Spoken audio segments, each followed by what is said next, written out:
GMAT sentence correction is a bunch of grammar. That's what it is. So if you like math, if you do well on the quantitative section, you should like sentence correction because grammar is like math.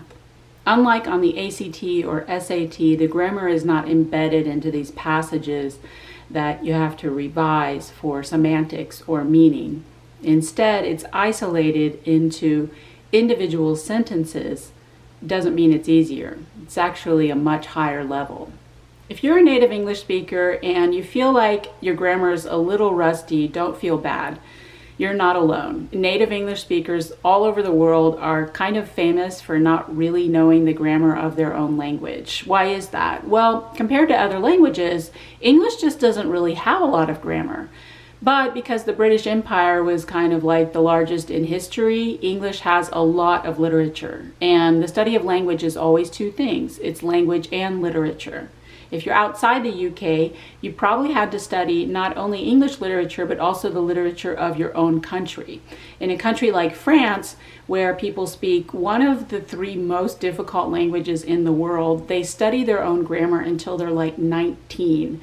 If you're a native English speaker, you're lucky if you studied grammar until about the age of 14 max. If you received a quality primary education, at some point your teachers had to switch you from grammar over to literature so you could get it done. So it's not like you never knew this grammar. It's just that you stopped studying it probably right about when you became rational. So it's been suppressed into your subconscious mind.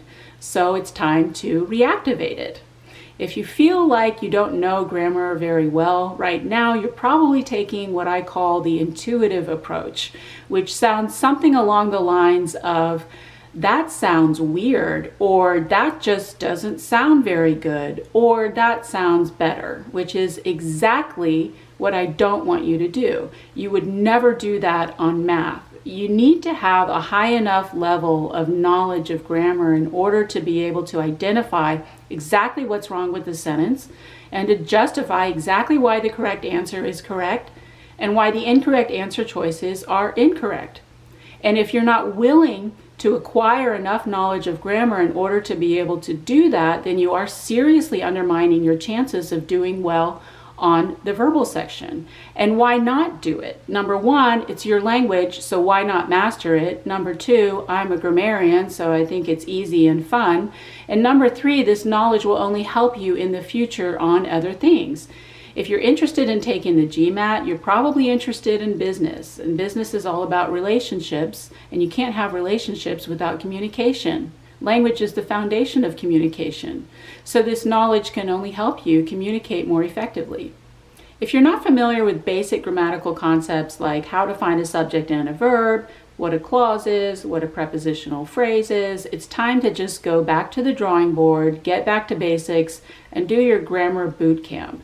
And one way to do this is through an exercise called sentence mapping. And this is where you outline the internal skeletal structure of the sentence according to its parts of speech.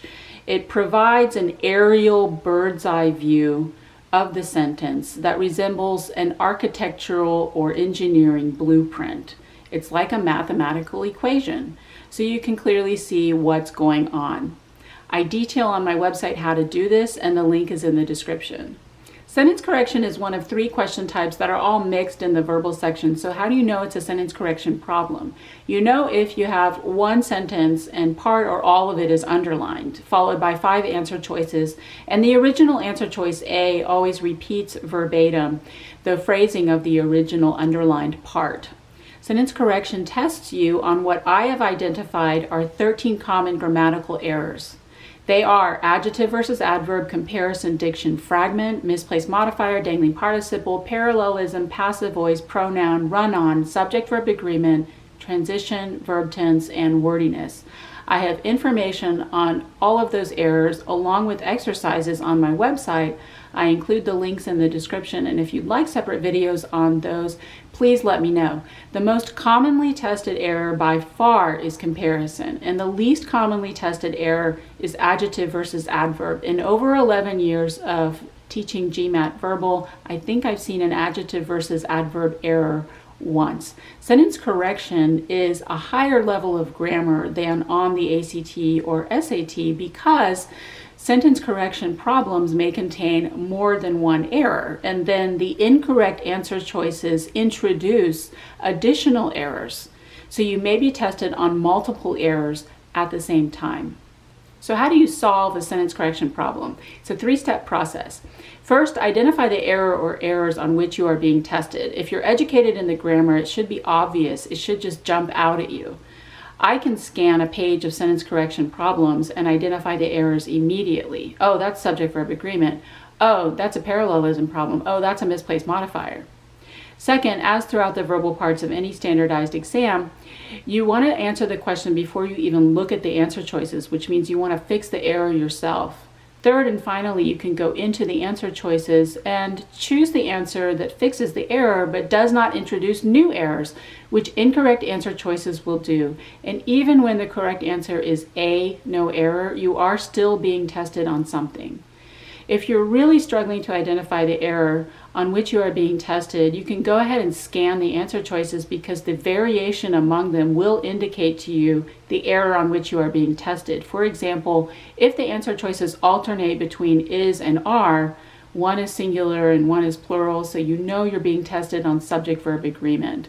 Finally, in your process of elimination, you can employ the GMAT special, what I call the 3-2 rule. You will often see 3 answer choices with one thing and 2 answer choices with another thing. For example, you may see 3 answer choices with the word like and 2 answer choices with the word as. So you know it's a comparison problem and you are being tested on the difference between like and as. The exam is not kind enough to let you eliminate 3 answer choices that easily. So you want to eliminate the 2 answer choices and narrow down your answer choices to the remaining 3. Like everything in language, this is not set in stone, and there are exceptions, but it works most of the time. So that's an introduction to GMAT sentence correction. To read more in detail, including example problems and answer explanations, along with the information about sentence mapping and the 13 commonly tested grammatical errors that I mentioned, please visit my website. That information is in the description. And for a private lesson with me, please also visit my website. My contact information is also in the description. I've worked online with people from all over the world, and I'd love to work with you. Take care.